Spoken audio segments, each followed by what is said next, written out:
Sounds amazing. All right, welcome to another episode of Mental Health Mondays. I am Mind Runner, and with me is my guest at this time is a human potential and life hacker, ready to gamify and using AI to level up your wellness. The alter ego of Slaydell is the Cortex. He is the Pineapple Prince. I am talking about Cordell. Welcome, welcome, welcome. What's up? What's up?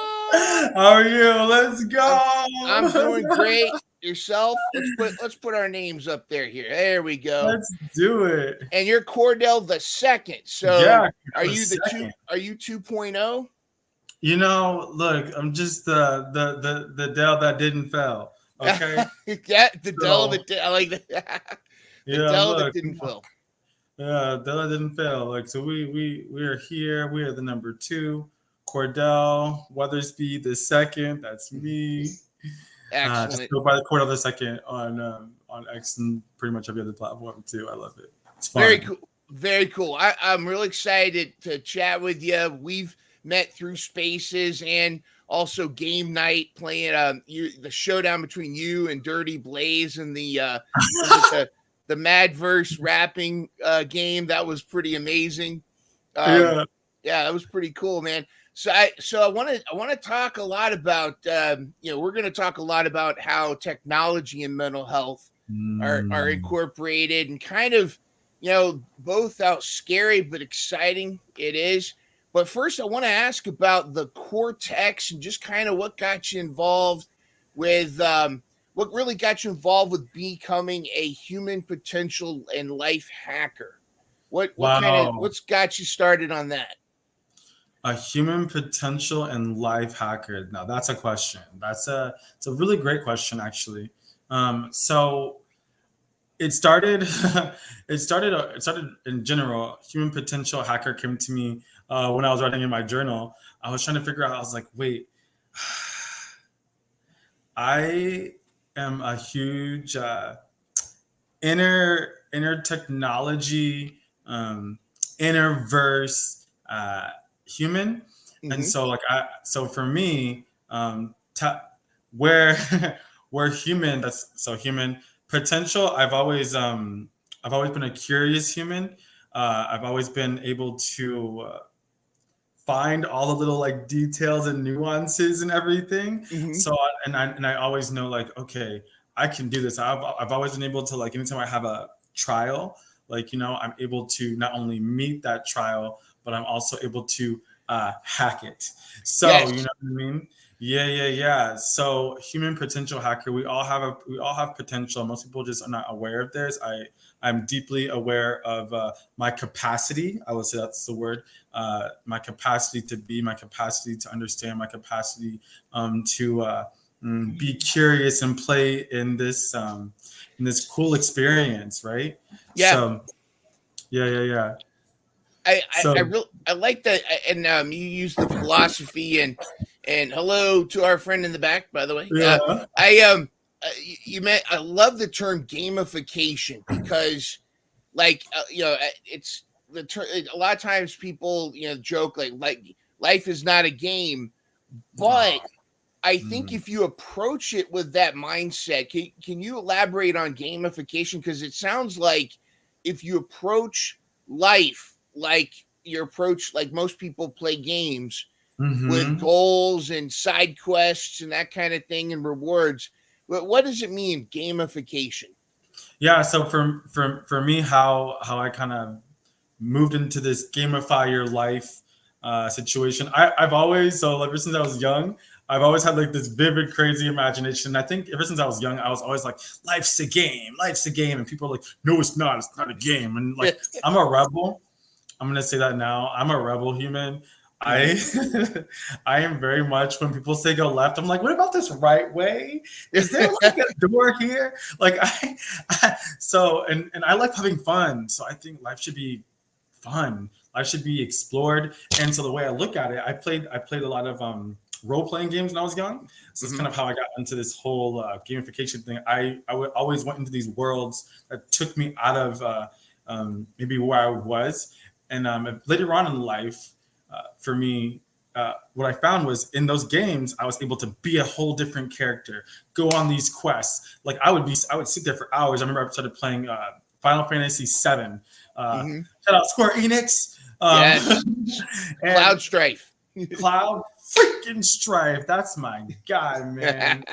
Come on, let's go. Look, and yeah, that Buster sword was busting, okay? So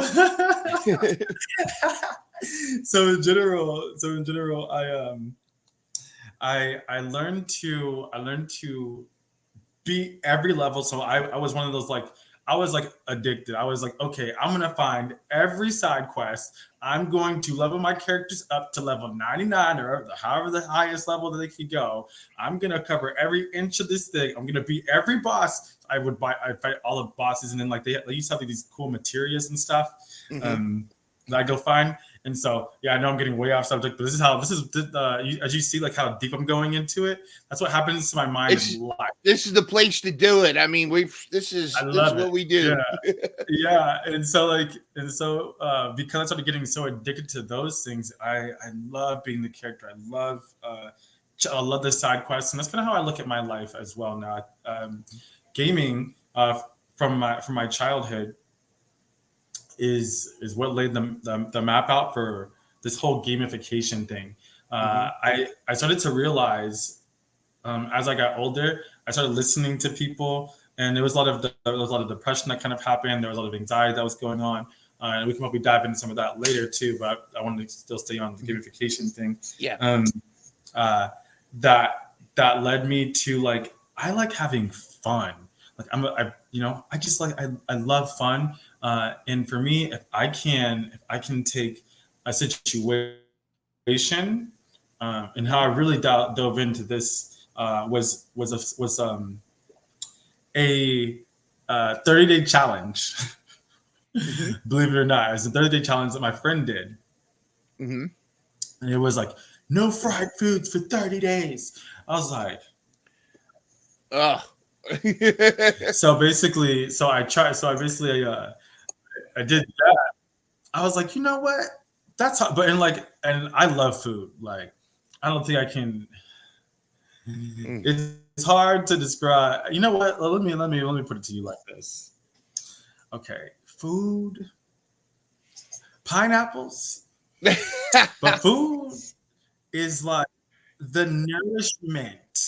And like it's like an experience. I want like just the taste of food that you can just it's like going into a different world, and then like you're feeding yourself. Like this is energy, y'all. It's like, you go into a game and you're like eat food, replenish your energy, refresh. Like you go like into like the tent and you refresh, or you like there's like little things like you can make through those anyways. It's like you're feeding your human. It's a part of you, and so like, why you gotta nourish that shit? You gotta like express that. You gotta you're like feeding your soul too. Like, yeah, you're feeding your soul too when you do that. It's your entire. It is. It is. So it's like it's an experience. Like, and so like I did that. I did the no fried foods, which was hard because I was like, no chicken, no chicken tenders. No. So anyways. That was hard, and I was struggling with being able to do something for a long period of time. I hadn't. I was like 30 days. That felt like eons to me. Yeah, 30 years. Like, shit, like 30 days. 30 days, and I was like, okay, I gotta learn to commit. That's a running theme for me is commitment to things. Usually that's what I either run away from or I find ways to play it. So this is my way to commit by playing versus you need to commit, you better do. And like, cause that makes you want to just say, like, I kind of want to do it. So yeah. I'll commit to fun if you're taking me on an adventure and I get to be like child Cordell and like explore everything. Like I am doing that. So that's why I basically kind of tricked myself into playing a game. I didn't realize it. So I did that for 30 days and I did it. And I would tell my friend was like, what? And I was like, yeah, 30 days, no fried food. And my body was changing. I was like, whoa, I feel different. But I didn't, sometimes until you start doing something, you don't know you haven't embodied it. So that was that was like one of my first real tastes of embodiment in a way that meant something to me. Right. Yeah. And thus gamification was born when somebody was like, I bet you can't stop drinking. And y'all, let me tell you, I would get like they would just drink on AMS. I'd be AMF getting all the AMS, like audience motherfuckers. I'd be taking those. I'd be getting where's the shots? Where's the man? Like I was out there. Like it was a coping mechanism, but also like I also had like I wasn't like crazy sloppy, but I mean it was affecting me deeply. I didn't realize it till later. But anyways, that was the start of my gamification journey. So I did 30 days of no alcohol at all. That was nuts because my friends were like, no way. This guy's you see him, his whole breath is alcohol. His whole he's it would have been like alcoholic, and oh, did I say alcoholic? So his sweat is 40 proof, Yeah, and so I ended up turning that into a game. So it was like 30 days. I bet you can't. And then I'd use this thing called my RCR. Well, I created that later on. It's called, I didn't realize what I was doing then, but this is what I did. It's an RCR framework, which is called your rules, your challenges, and then your rewards. So I reward myself. I had a board. I would every day I didn't drink, I would mark it off my calendar. I had like a whole calendar on days like I didn't drink, and I would mark it off, and that would be like a sign of like, yes, and it'd be like, that's a dopamine hit.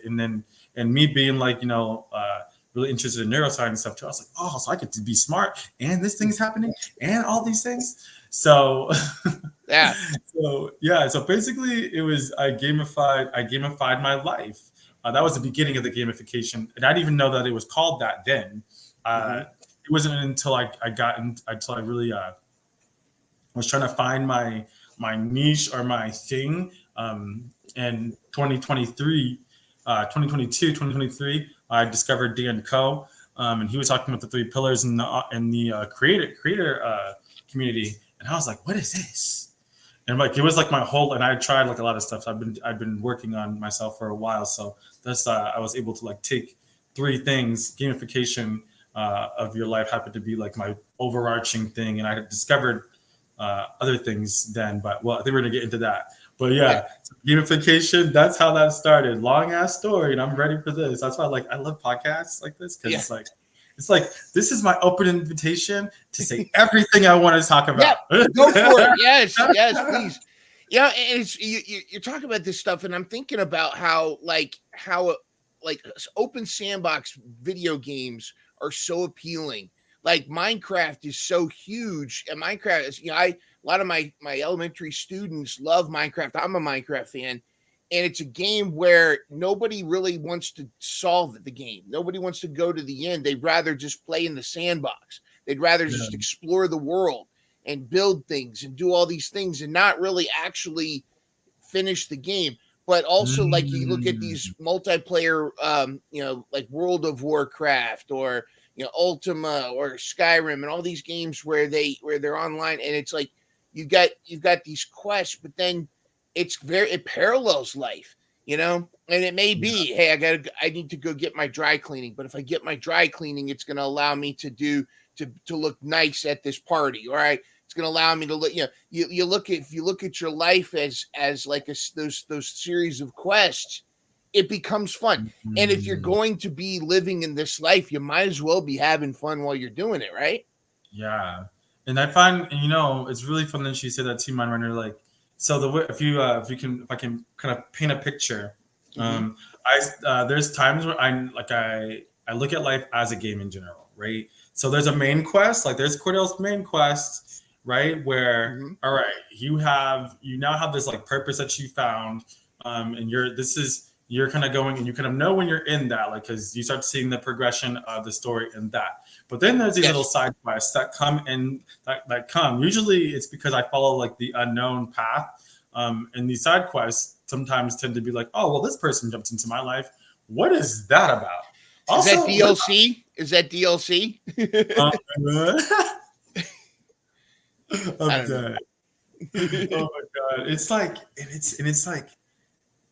it's like, okay, you have the walkthrough of video games. You can you find, you go through the walk. This is, you turn the page, and this is, so I feel like I'm narrating the walkthrough of my life, of my game, Mm-hmm. right? And then, but then, like, for the things that are like that just pop the hell up, you have to leave room for that. That's like the stuff that you can't control too. Like, Mm-hmm. oh, side quest. So like there's like the side quests that happen because you just happen to be on this path, that you're on the unknown, unbeaten path, which is like, Mm-hmm.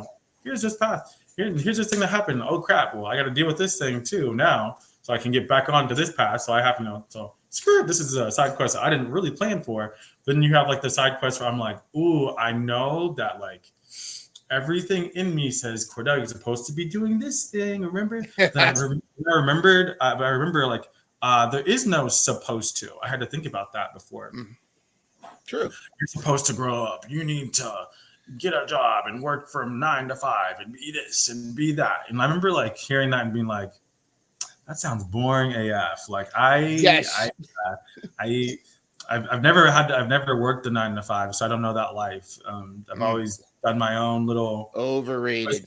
yeah, I've always done my own thing. Ever since college, but I've always had like a bazillion jobs doing a bazillion different things too. So I've always kind of been like a polymath human.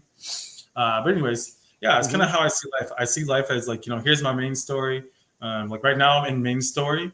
I believe I'm pushing, so that's why I'm doing stuff like this. And when I tap into that and I ask, hey universe, source, guide me in a way to my purpose of helping people, my purpose of being there for people, my purpose of being the most upgrading, most empathetic, most loving, and most grateful human being that I can be for the greatest good of humanity. That's, for me, that's my MO. So I have 3 value systems based upon that. Okay. Love, peace, and clarity. So I have like a little triangle of my Nice. values. Love, peace, and clarity. So those are the things that I find I live by. Love, peace, and clarity. So 9 times out of 10, I say 9 times out of 10 because nothing's ever perfect. I'm always on a journey. So I'm on a journey and on an adventure. It's adventure time. James Baxter. Yeah, I feel like I'm in adventure time sometimes too. Let me tell you, like when your life is when you live in a way that is very completely opposite of what everybody else tells you. Like, this percentage of people live like this. I'm like, y'all, what is that? So you have like a whole unknown path, right? So this is why it's so fun, because it's like I can just gamify everything. There's not like a map. Like I'm creating the map as I go, and it's like, oh well, maybe I could do these things. It's usually right now what I'm determining for myself is as long as I tie into my 3 value systems, love, clarity, and peace, then no matter what, no matter where I go, I'm on the right path. Does that make sense? Yes, it does. How do those 3 interrelate to each other too? And like, so love, peace, and clarity, because it sounds like, or love, clarity, and peace, because it sounds like they intertwine, like they build off each other. And like, how would you define those 3 axioms? Cool. Let me so for me, let's start with the very top tier one. The very top of the triangle is love. Love, yeah, that L, that love thing. Come on, right here in the pineal. Okay, we're here in the pineal. That love. Yes. The creation. The love for me is empathy. Empathy and emotional intelligence incarnate. It is how I string together connections between myself and everything around me. There is a synergy, a love synergy. When I say love can mean lots of things, but for me, that's kind of what it is. It epitomizes empathy. It epitomizes emotional intelligence, and it epitomizes the ability to see others, to see and hold space for everyone, everything. That's why even I talk about artificial intelligence, AI, because I'm all about like the HI, the human intelligence, the AI, artificial intelligence equaling the SI, which is a symbiotic intelligence meshed together. I respect, okay, the computers. The way I talk, the computers, the data, can also understand that it's tied to me. Anything that you interact with, it is a part of you, right? The air, you know what I mean? And people, I don't think people understand that. Like, how are we connected? Literally, we're breathing the same air, you all. Okay. Exactly. When I touch a desk, I become one with the desk. I relate to it. There's a relationship, and so many people. The way I see the world is that it all is intertwined and interconnected. It's a law of one consciousness, but they're just fractals. We're all just fractals of the whole. If that makes any sense. So we just all figure out where we connect this puzzle pieces. And so that love piece for me is that connection thing, that reverence and respect for everything that is and shall be. Wow, that's great. And that might not always be an easy thing for people to understand, but it's absolutely so true. I don't know if you're familiar with the concept of your distributive mind, but it focuses more just on the people. But I mean, you're talking about everything, and I love that. The distributive mind is where you are not just yourself; you are also the community that you surround yourself with. So, for example, like I'm me, but I also, like, if I'm with a group of friends, like their strengths help elevate me, and my strengths elevate them. And so, like, we're all kind of part of this symbiote. And I love SI. That I love that because it's artificial intelligence, human. So it's that symbiotic intelligence that's better than the sum of its parts, if you will. Love that stuff. Love it. Love it.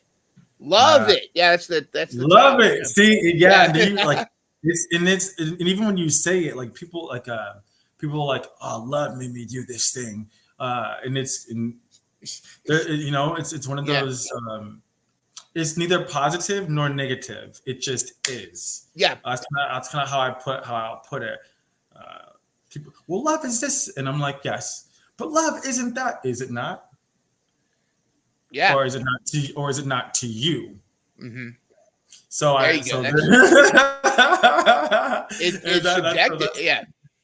Now, does clarity kind of police love? Like, because like to me, like love is like that raw emotion, that feeling.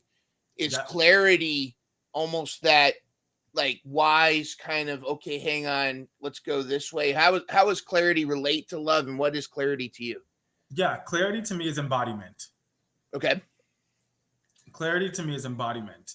I can have all the knowledge all I want to. I can have all of the data, all of the facts, but if I don't have embodiment, I don't have wisdom. So clarity for me is wisdom. Clarity is embodiment. So it literally is, and I think that even that really sums up for me what clarity is. It's the going through, and then the actions based upon the going through. So I can have a full picture. So not just this side says this. It's kind of like if you imagine having like the angel and the devil on your shoulders. Yeah, you do this. Well, yeah, what did you say? And what did you say? And it's like, but then like you realize, oh my God, they're both here. Why?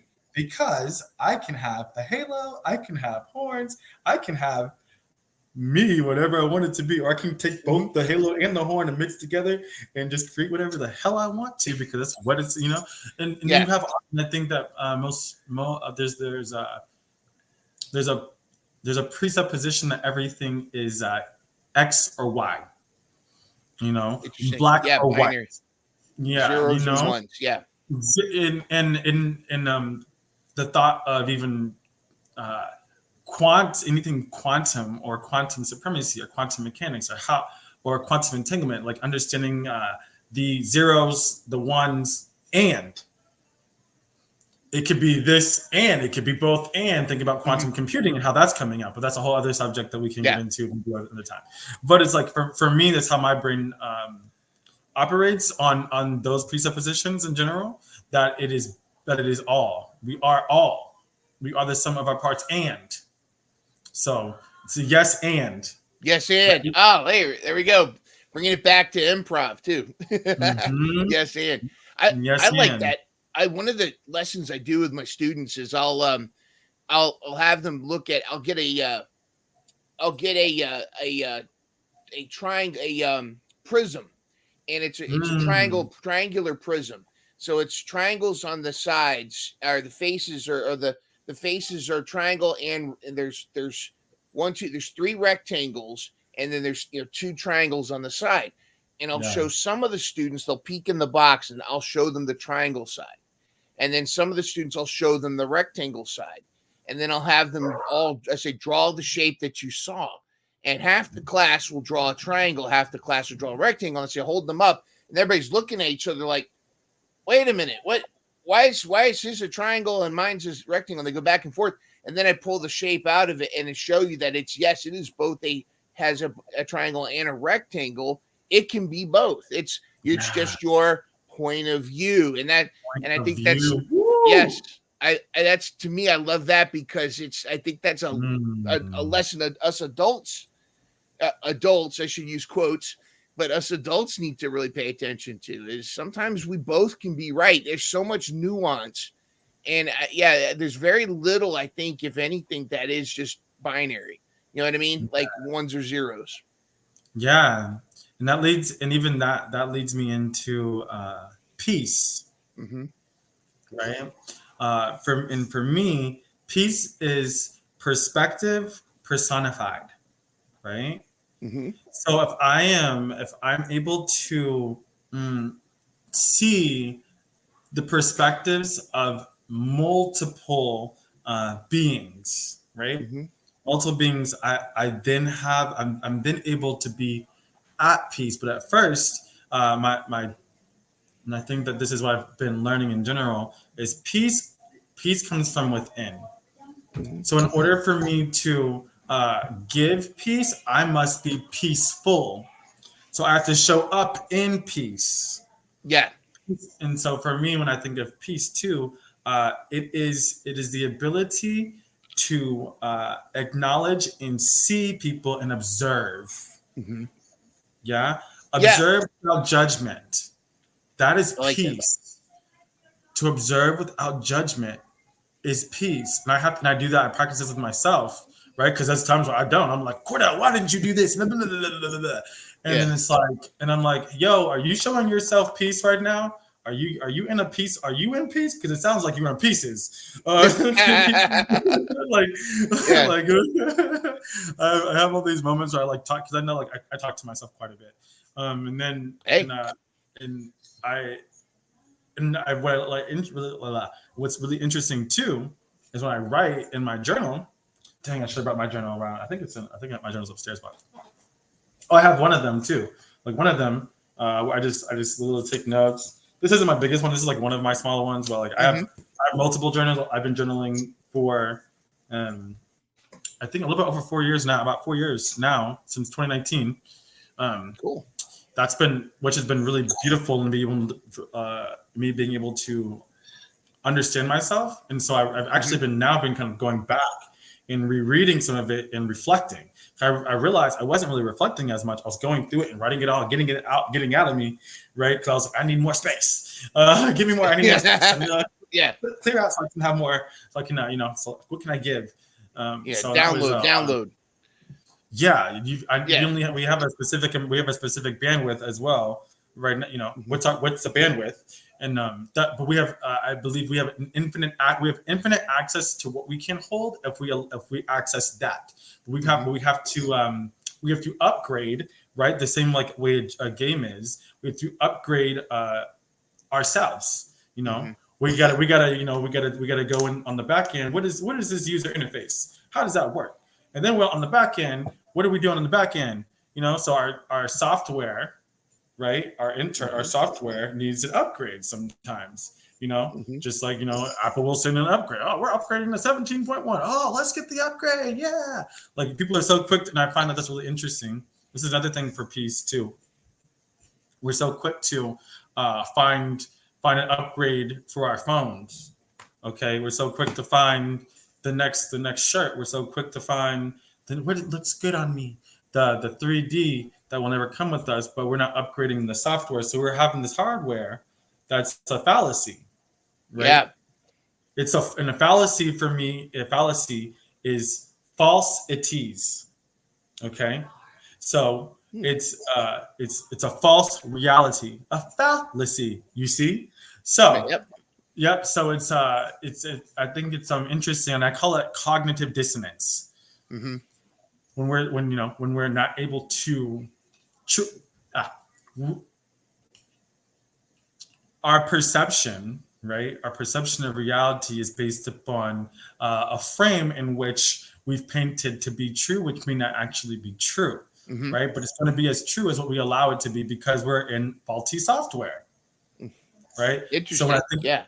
And so when I think about things like, and I'm going to tie it back to the AI and why I'm so deep on and how I got the thought process of the HI and the AI, is that I was like, oh my God, data sets information.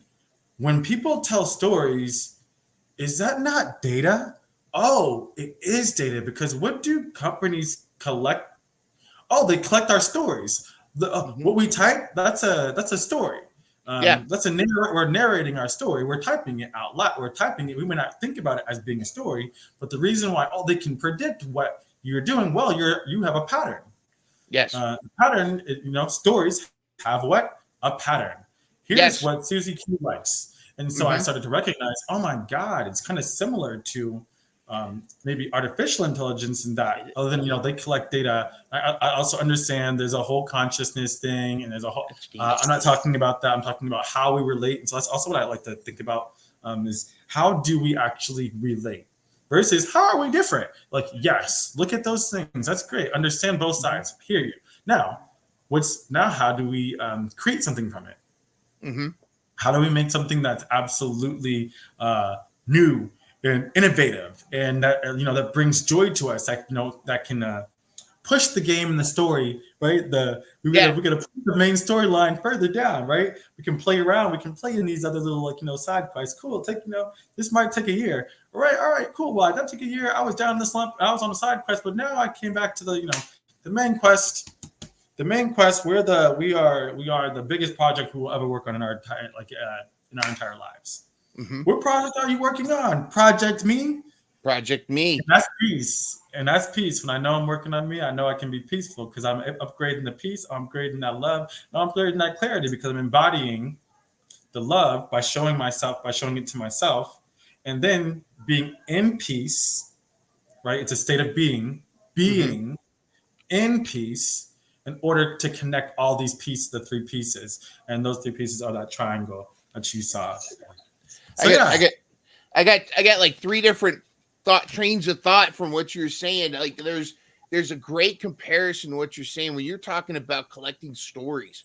I started thinking about in writing, when you create a character in writing, a good author, a good writer makes three-dimensional characters. You don't want to have these lame characters. You want these characters that are people identify, whether they identify being them or they've met people like them, and to the point where you want your reader to almost know what that character's about to do in the given situation. So like if you have a character who's very sarcastic and the villain shows up, that character is going to say some kind of line, or the character that's greedy is probably going to have a harder time resisting stealing the gold.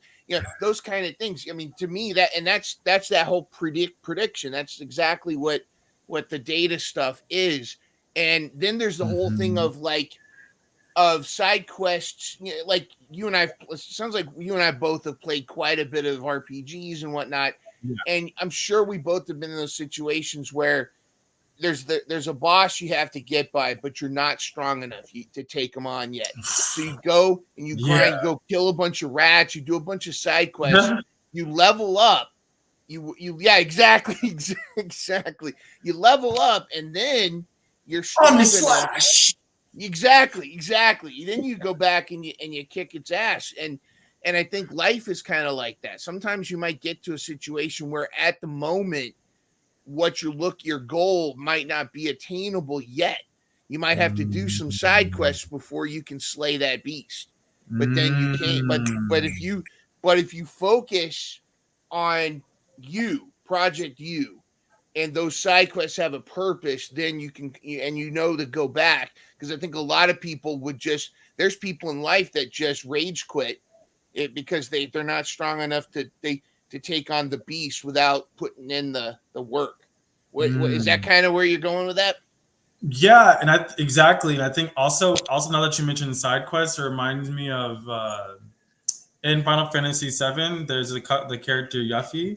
You can choose to keep her or not, but you have to go on a side quest with her and you join. So it's kind of like, honestly, this is why I really love X, and I kind of feel like I'm in this is where I'm at right now in this stage, because I was in the stage of like me by myself. Oh, they said do this thing, they said do that thing, so I'm doing like the mundane thing, and I'm just like, yo, this is boring AF. So I'm like, oh, join a group, and then you just reshare, repost their things, and just copy under them three. Yeah. A post that's gonna make sense. And I was like, so I was doing that. I wasn't really growing. Like I was like, and I was honestly like, there's people like I liked doing it for. Those people like it became a job and an obligation. I was like, I know I didn't just shift into like boredom.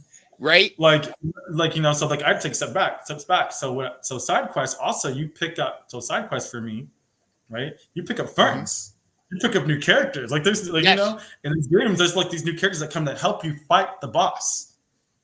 Yes. Right? There's characters that come help you fight the boss. So you're not just in it alone. You have these cool companions. Like, like my friend Mavericks, like I love him. Like I'm like, I got Mavericks over here, I've got Draymond over here, got Draymond over here, I got so many people, like, all these characters that are coming in, and like each of them are, and each of them have their purposes and they serve their places in the story that you're in, right? And that's Cordell, let me stop you for a second. Two things right now. One, TED Talk. You need to prepare a TED Talk. This is so good. You need to consider a TED Talk on gamification of your life, and you need to write a book about this, because I think it's so relatable to so many people, especially right now, about gamification. And I'm just saying, this might take it or leave it. Maybe not. Maybe I'm crazy. This is great. It's funny. I think there's so much to that, what you're saying, because there's such a parallel to that, and it shifts that Amber's favorite word, mindset. It shifts your mindset to, instead of looking at life as a bunch of crap you have to deal with, you look at it as a bunch of quests to overcome. You and to level up your character. I think there's so many great parallels. The side quests, you introduce people, like when you said that part about you meet new characters that'll help you overcome the beast. You find this new character that has this skill that helps you do that. There's so many skills that you learn. There's so many things. I please consider within the next couple of years, consider a book and consider like a TED Talk or some kind of lecture series, because I think that's great. Yeah, honestly, it's funny that you mentioned that. Yeah, it's funny you mentioned that. Like literally, that's in one of my things. Like TED having a TED. It's funny because I told my friend that too. My best friend. I was like, oh, I definitely want to do a TED Talk one day. I don't know what it's going to be about yet, but like this is helpful. This is helpful too. I love gamification. This is beautiful to me. And also writing a book is definitely as well. I know deeply. I want to create a book too. So like this is a great subject matter, and the more I think about it, I've had so many beautiful humans come into my life, and really help me beat bosses that were demons, my own demons, right? Yeah. And I think that's powerful in itself, and if people can tap into their inner hero, go on their hero's journey. Yes. Right. Yes. And I think that's even that's relatable. You combine gamification and the hero's journey together, and really I think there's a whole spot too. You could talk about like your skill class. Like, I knew growing up that I was never going to play in the NBA. Right. So as hard as I practice, I'm not going to be Michael Jordan, but I had skill sets that I was very, very good at. And if I focused on harnessing and developing those skills, that's the same as like a thief character trying to be a fighter or paladin. They're going to struggle. But if a thief character focuses on skill like that, stealth and all those kind of things, they're going to be huge. Same thing as a fighter, big clunky fighter trying to be a thief. You know, and I'm just using that as an example, but that whole thing about enhancing your strengths and, you know, focusing on developing your strengths, it makes you that superhero that you're looking for. Boy, this is great stuff. Yeah, man. Love it. And you know what else I just thought about? I don't know if you've ever played Final Fantasy X-2. When Yuna, there was like an all-girl group. And that's one of my favorites. The dress spheres. Yes, the dress spheres. Go ahead. I love it. Like, it's like you literally can go into a class, whatever class you wanted to go into, you could be that class. Now the cool thing is that each one of them had some, like, you know, certain dress spheres where their it thing, depending on how you decided to switch them. Yeah, when you switch them, you could have different parties for different things, right? So for me, I consider myself a polymath, right? And I have like a lot of different abilities and different things. So I'm like, so I can just sphere into this thing. So, like, you know, there's Slade-L that comes at you, you know, when I'm ready to do like the slay stuff. And it's like they're like, like, you know, whenever I'm coming in with, like, you know, a hard dance. Next time I see Slade-L at game night, I'm already thinking that you did the Yuna dress change, and now you're in Slade-L, you know, just like Pain flipping into the samurai position, or Riku into. I used to do Riku. There was one where Riku was there was like a savage kind of where she had like claws, and I knew exactly which one you were talking about. That's crazy. And Pain, I think I had her in there was a samurai dress sphere that I would put her in. But but it was the same thing. It's like you went from, like, there were different plates that you could use if they changed them, they enhanced who they were. Yeah, I mean, we're getting in the weeds. I know everybody that doesn't know, but this is really cool stuff. I love this. Yeah, and I would even on this, if you're watching this, I would say definitely go do a deep dive. Maybe there's a game that you like. And it doesn't even have to be we're talking about role-playing games. But I find, and I was asking my friends about some of their favorite games, like, Twister was my favorite game. You guys, do you know how many things you can do with Twister? I can twist my body into this shape and this shape and this shape. And usually if I'm going under things, so it's problem solving. How can I use Twister to problem solve? Boom. And then you can like, you know, there's different colors. So maybe one color means you do this action. Okay, I need to switch. So you have to move your body over to this space. Okay, without falling. Okay, boom. So now I'm here. So now I'm in a different space, a different place. Let's try this and see how long I can stay in this, and this works. You know, it's just, you know, you are literally using clarity by embodying a game and making your life fucking fun. Like, you know, you're just making your life fun. And you can use games, use something that's relatable to you. So that's what I'm doing for me is what's fun for me is how I teach. And then, you know, if I'm working with somebody else and like, how can I help you gamify your life? How can we, you know, from your experience. So what I'm really great at doing, this is why I love gamification and things, is I'm great at taking other people and their strengths and amplifying them. Yes. Yeah, I'm great at championing people, you know, and because I'm not here to say do things Cordell's way. I'm saying, hey, here's that outline, right? Here's what I did. How can we get what you do to work for you? By maybe you can use a framework that I have set, and then like you can even take that framework and then we could take this framework and shift the framework so the framework works for you, for your specific use case. We can gamify that and get you the results that you want in any part of your life. You know what I mean? You know, health, wealth, love, relationships, what you got. You know, let's gamify those suckers. Absolutely. So I love that. And like a parallel, I know you know Stephanie for the King Ari Press. You know, she's a sweetheart. She's also the Marshmallow CIA investigator of some kind, but she and her husband, they run a press, a publishing company, and a small publishing company. But it's not like self-publishing. They help with a lot of stuff. And she was making a comment, the distinction between an editor and a writer giving you a critique. And she talks about how when she's reading someone else's manuscript, she purposely tries to look at it as an editor rather than another writer looking at writing, because when another writer looks at someone else's writing, they tend to try to put their own juju in it, their own mojo into it. Whereas an editor is taking it, and this is kind of what your approach to it. You're a life editor.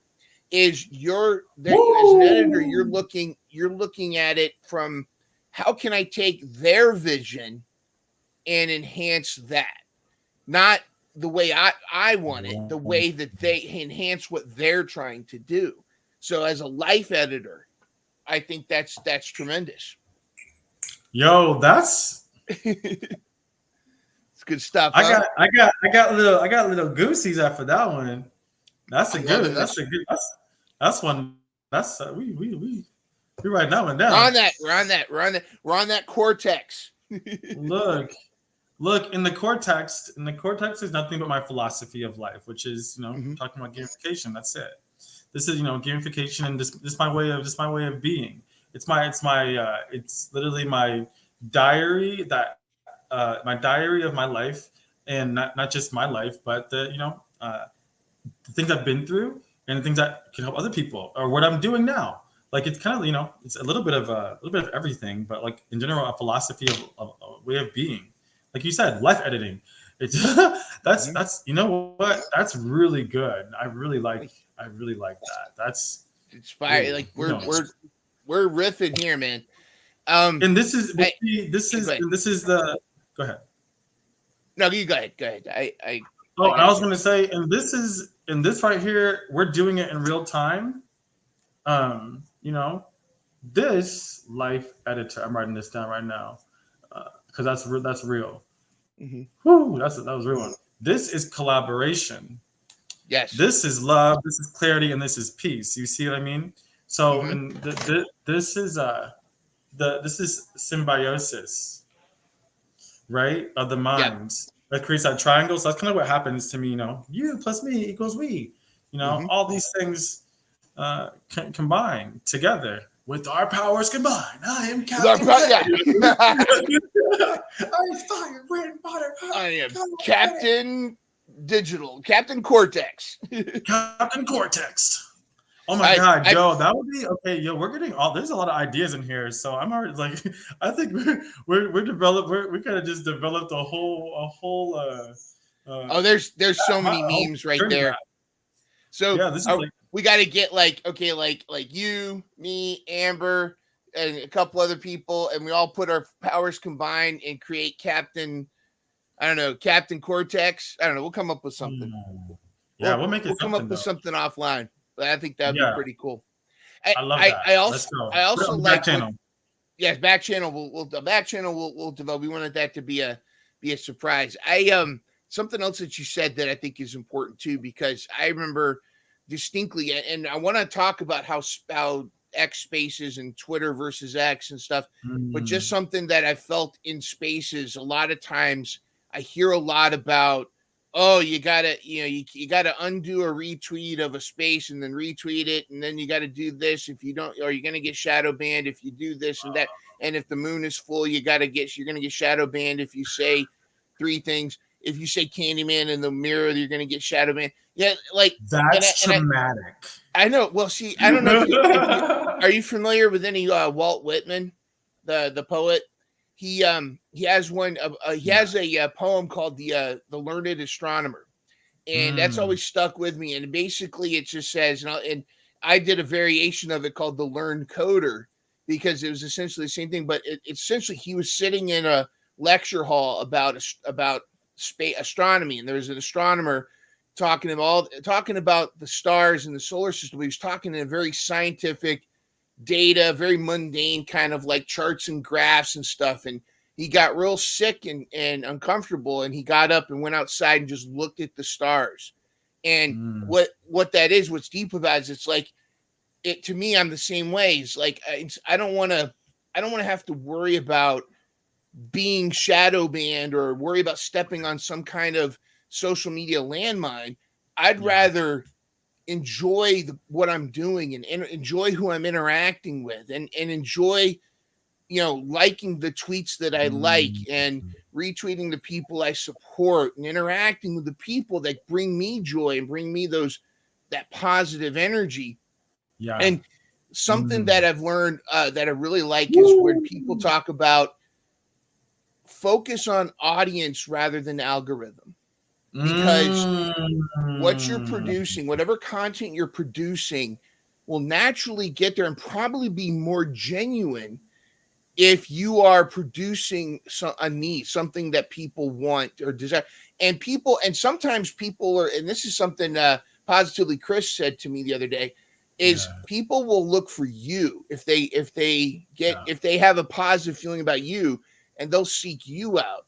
And if you are genuine, and if you are someone that people can trust and believe in, they'll seek you out rather than trying to go, well, okay, if I like Elon's, posts every 3 days, then I should get 2.5 followers a week. To me, that makes me sick at my stomach to hear that kind of talk. And I don't mean to go on a rant. Yeah. No, that's real. That's real. And it's honestly, so for me, it's energetic. Everything is energetic. You follow the energy, and then where energy flows, you know what I mean? Emotion goes. So, and emotion is nothing but energy in motion. So what you are paying attention to will receive that energy, because everything is just currency. Imagine we are water. Okay, look, there's one thing that's, and what is a planet mostly? Water. And what are we mostly? Water. What does the moon do? What does the moon control? Like, there's so many. I'm going off on a little bit of a tangent because of the synchronicities. But my point is that when you follow the energy, what brings that peace to you? Is it peaceful is it really peaceful for you? Messaging those accounts that you really zone in with? Yeah. Follow that. What makes you what is that thing? What is that burnings like? So for at least for me, what I've learned when I start listening to other people say that they're doing and it doesn't align, and I'm going to say that, and it does not align with where my energy is flowing, then I start to notice a dissonance. Okay, what is this?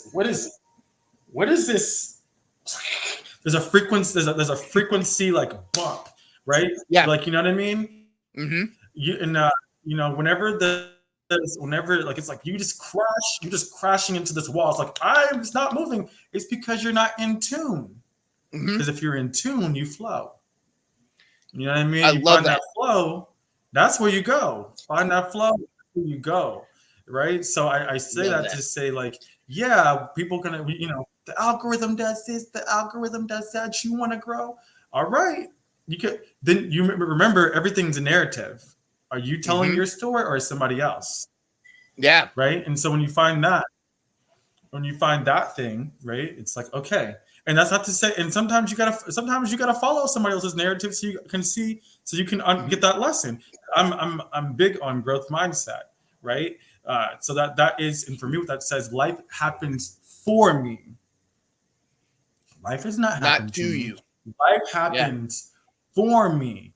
So in any moment, like, even if I'm having a hard time with something, okay, great. I know that there's a lesson in this.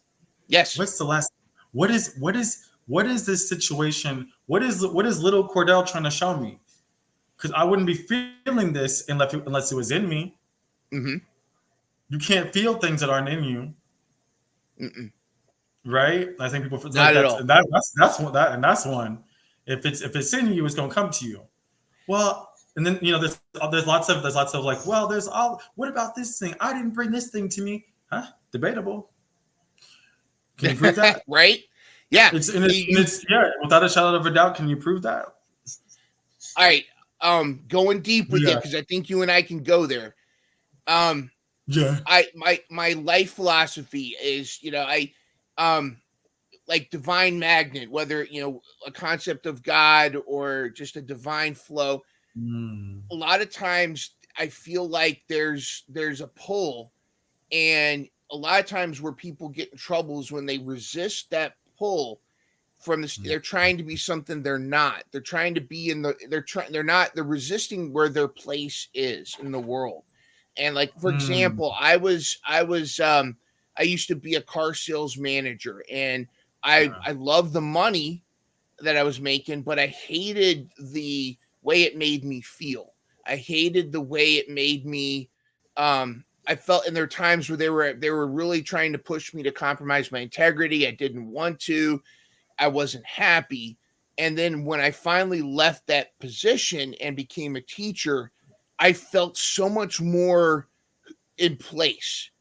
I don't know. That's the only way I can describe it. Like I was in place. I thought I turned that off. But I was in my place, and not like in my place, like, oh, you got to get in your place, but like I fit, and things were working. And for over 10 years, that was working great. But then I got to a point in teaching where in the classroom, I no longer was feeling in my place. And yet but I was trying to stick it out, and I was constantly feeling this. But then, and then it's funny because I finally made the decision to teach virtually and like to step away. And then I'm like a fish in water. It's like, this is it. And why did I resist for so long? And so my question to you, or just kind of to throw this out to your thoughts on, do you feel that there's a divine pull of some kind and kind of that flow? I mean, to me, it's like free will. Free will is you're a leaf on the water on a river, but free will is you've got paddles, but you're still on the river. Does that make sense? What are your thoughts on that? Or maybe you disagree. I don't know. So free will is an interesting one. I think we're in free will and not in free will. I think everything's already chosen, but not chosen. I believe that there's Schrodinger. This Schrodinger. Do you see what I'm saying? So it's always interesting. So lots of times, one of my friends, we would say to me is like, why do you ask a question when I ask you a question? I'm like, because that's a question that you're like, I might not agree with what your statement is. So I'm asking a question about your statement so that way I can better understand your statement. Right? So because a lot of times people feel like when they're asked a question, they have to answer that question the way the question is proposed. And I remember the moment I realized I don't have to do that, because in school it kind of feels like you're trained. This question goes out, you answer it in this way, or else you're right, you're wrong, and that doesn't allow for the thing that we're the most genius at, which is creativity, right? Creativity, imagination. So to answer your question a little bit. Is there a pool? I believe there's always. I think that we've chosen the pool. I believe we've already chosen it before conception. For me, I believe we chose to be in this time, in this moment, in this very space, in this very place. Interesting. Do we know those reasons? I believe I call it the MLB effect. Okay. Okay. The Men in Black effect. I believe that.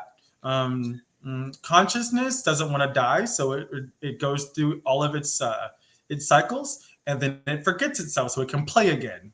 Doesn't want to die off, so it forgets itself and splits itself into fractals, and poof! It's kind of like I think about Dragon Ball Z. There's a whole Shinron. You get these 3 wishes, ha ha ha ha ha. You get this powerful thing, then poof! You got to go on a new adventure. Like next one. Then there's different Shinron. There's different ball. There's different powers. There's different. Because if not, everything would cease to exist. So I mean, I do understand the concept of entropy, is everything will eventually go to zero. So, but without tails, there is no heads. I love that, and allow me to just ask: are you talking about restarting your game? Woo! So, that's a really good. I believe that's what I'm doing. I mean, that's what I did. That's the whole reason I'm on X. It's, I restarted the game. I had to, that takes killing the old self. people say I died. Mm-hmm.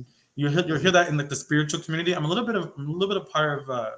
I'm a part of like every community. Like that's like that's how I believe. So, but I've had different journeys. So like I've done biotuning. I've had a biotuning coach. Okay. I've done stuck energy. I've had a stuck energy coach, emotional coach. I've had for my fitness. I've had a bodybuilding coach, fitness coach.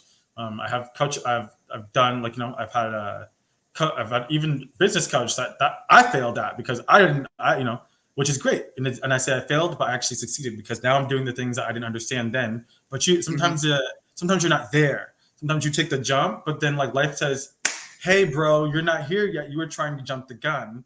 Let us show you these lessons. Go do your side quests and come back. Yeah, go on this side quest. Go on this side quest. Okay. And then when you're ready and you've picked up that level 5 weapon that you needed to get to this level 5. Yeah. Because you were coming here with this level 2 weapon, thinking you were gonna pop stuff off. You got real arrogant. What happened was you said, "Oh yeah, come on, I'm gonna get this boss. I got this boss. What's up?" And then that boss said, "Ha ha ha, fire breath," and you were like, "Oh."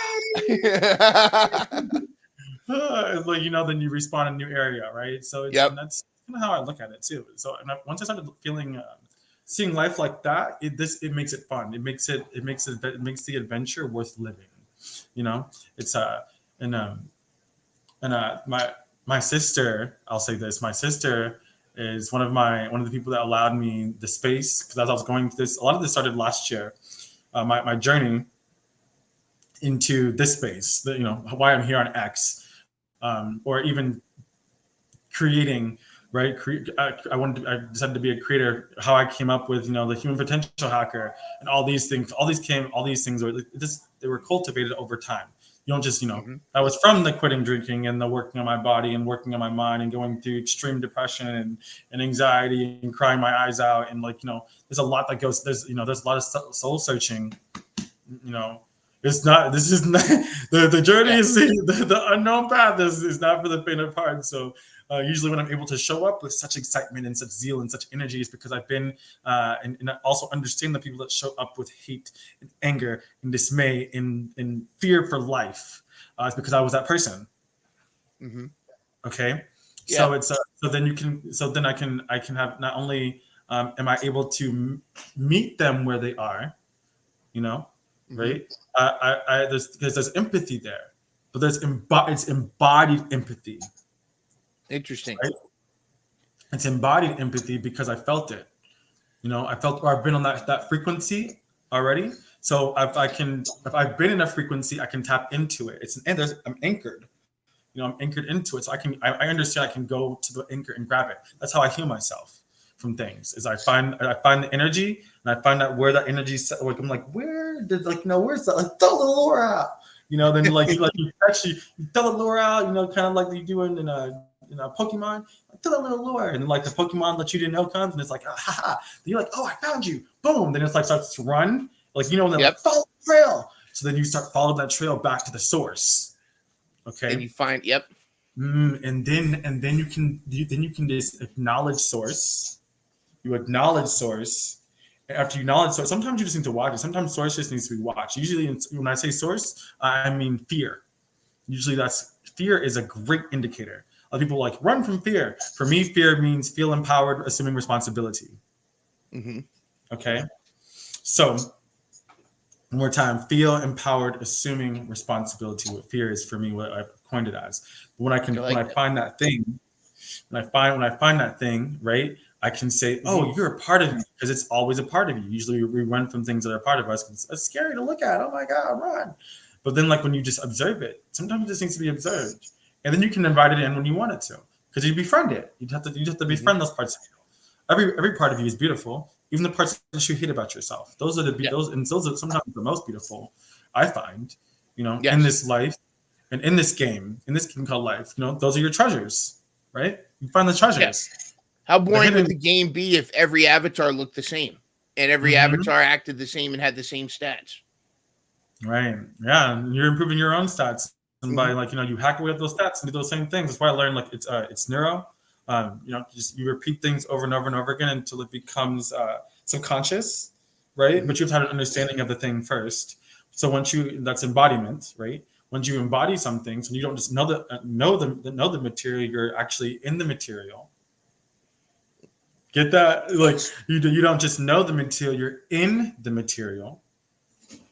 That's embodiment. And when you're in the material for a long period of time, that material hardens, and then you stretch it out, and then it hardens. It's like a muscle. Like when I'm lifting weights, you do the same thing. You do the same exact thing for everything. You want something to become more parts of your life. Boom, there you go. Find it. I like that. Acknowledge it, and then you can come to this cool. And it's so cool. It's like a core. People talk about finding the fountain of youth, or the philosopher's stone, right? And it's inside. Yeah. It's you have to get. There's a level that you get to. There's a level that you get to that you pull. Even in that breath, pulling up that kundalini all the way to that spine, the cerebral fluid all the way up. You know what I'm saying? Understanding where that's coming from. And learn, but you have to learn those things. You find those things through these side quests, and then you go to the main. Then you go back to the main quest, and then like, hey, we're here now. We've collected these. Now things. I got the diamond sword, and I can and now, if you want to, you could skip. There's a lot of levels you get to skip. People forget about that because you can find now that you have that information. You know what I'm saying? You found that hidden door. Shoot. Yep. Like Mario, when you find the secret thing, it takes you to level 8 automatically. When you find those are pieces. Yes. And then sometimes, which is really interesting, is what I've learned for myself is I can just draw them in. See, that's interesting. Like I think there's so much we don't know about the power of our mind over our body. Like there's things like because you hear stories about a mom who when their child gets wedged under a truck, they lift the truck, and where did that come from? Because they're not they wouldn't do it normally, but it's like something takes over them, or this like the healing power of laughter, or how certain things like have such a and the converse of that is how physically ill people can become when they're not mentally aligned, when things are not mentally working for them. And I wonder if there's so, I mean, again, they say, we only know a percentage of our brain. We don't know what the rest. They were talking about like usage of the brain. No, you use your brain. You use your whole brain. And so that doesn't mean you're aware of it. There's a difference between being aware of what you're using and not using it, right? So that's embodiment, right? So that's the more you're able to use it and be aware of what does serotonin do? What does serotonin do to me? What does dopamine do to me? How is oxytocin working in my body, right? And then I can take that and then how does that affect the 5-HT and from there, how does that affect my actions? Nice. My motor skills in general. How do my motor skills work? Right? How am I getting from one place to the how am I getting from one place to the next? How does my body know to do that? Oh, it's subconscious. When did I learn that? Oh, I can go back and find out when I learned that.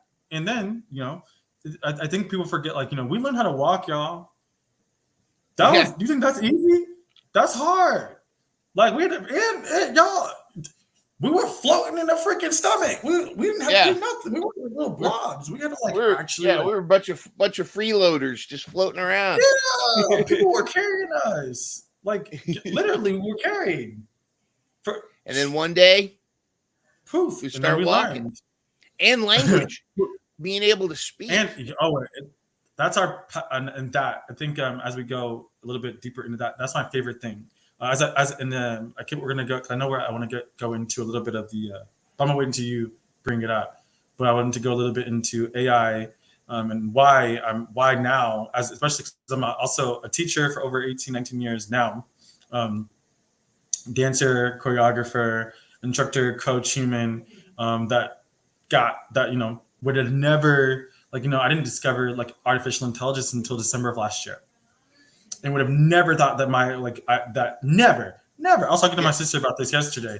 I was like, girl, isn't this wild how like now I'm into all this AI and understanding like what is prompt engineering and how do I learn how inputs and outputs work and what does that do and how can like I can make my wording more concise and learn how to do these things and also like do AI, create AI art and use my imagination and create worlds. But it kind of happened because it made sense.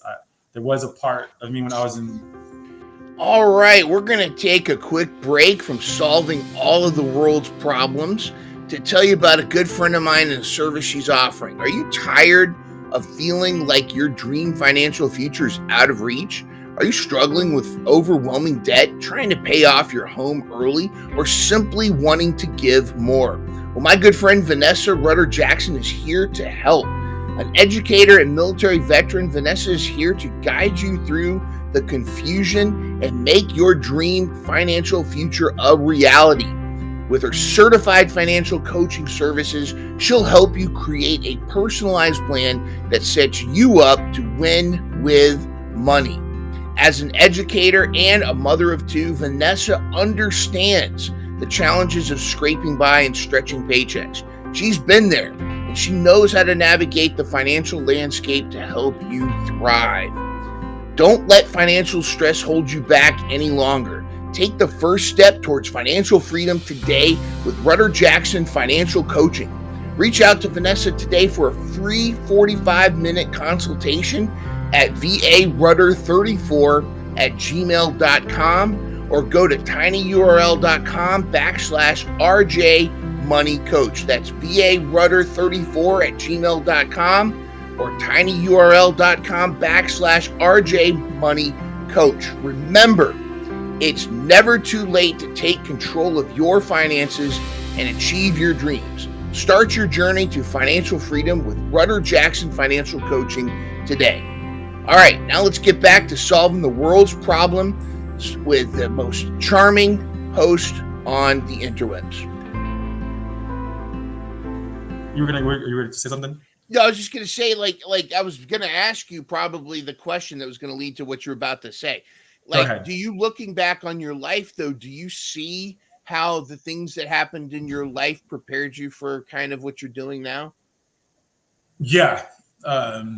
Yes. And a lot of it was, a lot of it is play, and a lot of it is a lot of turmoil internally. Honestly, I had to go through. I went through a lot mentally, and that prepared. That's I'll say so. I talked about this at one point. Being a dancer, choreographer, artist of any kind in general, like you're being not only are you being asked to perform, like remember movements for an extended period amount of time, specifically making sure every little piece is on alignment, or else it's like, that's not it, right? So you're being critiqued on that. You're critiqued on your physicality, right? You're asked to do things for, like, you're going to back up for this person. So you're doing that. You're copying other people's whole personas. So you become a copycat as well. Yeah. So it prepared me a lot, and you gave me tough skin because there's so many times you get no's, and sometimes it's not for anything that you can control, right? Yeah. Like, it's like, hey, we're looking for an Asian 5'4" dancer, and I'm like, that ain't me, like with red hair and and a third nipple. And a third. Look, and sometimes what was, and I know back in the day too, and I'm not sure if they still kind of do that. I direct booked a lot more now than anything, which grateful is but it's like even when they know what they're looking for, they'll still call out, have like a cast. They used to have like casting calls and be like, yeah, all these casts, come on, just to fill the studio up so they could get film, and know that they don't even need they already know the type they're looking for. And they're like, come in and be you, man. Sometimes that makes me want to slap people, but like, could you tell me what you actually get? Because if that was the case, it would be a different story. They just have a narrative that they like people to believe, and then they go tell them that they're fat and ugly and that they can't dance, and then those people either commit suicide or do things that are like, or have a whole they couldn't hack it, and so those people end up with body dysmorphia. I mean even body dysmorphia, like not low self-esteem, like not being feeling alone, like nobody cares, like all those things can happen, especially if you don't have a support system behind you that's like there to like lift you when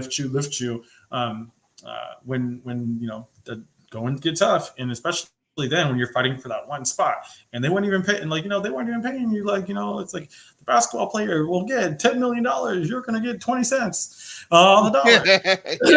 I was like, it's like, bro, but it's gotten a lot better.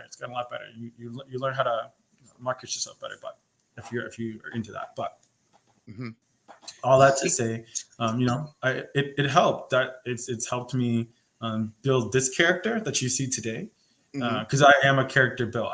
I talked to my friend about this.